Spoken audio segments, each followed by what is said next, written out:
She's poor. That's why she's going to lose. She's going to lose because she's poor.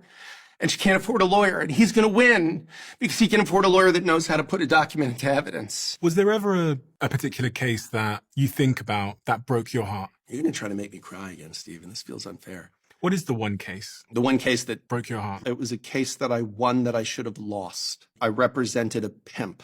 That's what he did for a living. He's in prison for a long, long time now. But at the time, he had very brutally abused a woman who he had children with. And the lawyer on the other side of the case, the lawyer who represented his co-parent, his victim, if you will, was very inexperienced. And a judge who was very impatient. The key piece of evidence they had was a photograph of this woman's face after my client had allegedly beat her up quite badly. And getting a photograph into evidence is very easy, but it requires a very specific phrasing. So what you say is, I'd like this to be marked for identification. You mark the photo, and then you hand it to the witness, or you hand it to the court officer who hands it to the witness, and you say, I'm showing you what's been marked as petitioner's 1 for identification. Do you recognize that? Yes. What do you recognize it to be? It's a photograph. Does that photograph fairly and accurately depict your face after he beat you up? Yes.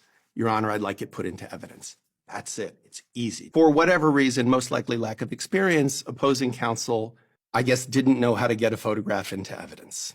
Now, normally in that situation, a judge will be helpful. But this judge was just not in the mood. And opposing counsel said, I'd like this to be marked. And then she said, could you hand it to the witness? And she said, what is that a photo of? So I did my job. I said, objection. She's asking about the contents of a document, not an evidence, which is my job. Judge said, sustained. So she said, okay, I'm sorry. Who took this photo?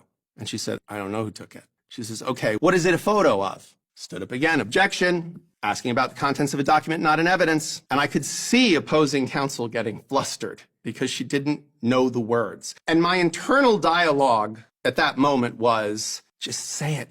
Like, just get it right. Just say fairly and accurately depict. Just say it. I remember looking at the judge and thinking, like, you're letting this happen. You're letting this happen. Don't let this happen. Like, she's poor. She's poor. That's why she's going to lose. She's going to lose because she's poor. And she can't afford a lawyer. And he's going to win because he can afford a lawyer that knows how to put a document into evidence. And there's something really wrong about that. And the judge didn't. The judge just let her drown. And she asked 3 or 4 more questions that were the wrong questions. And then she just said, I don't know what to say. I'm sorry. And then she just sat down. And the case got dismissed.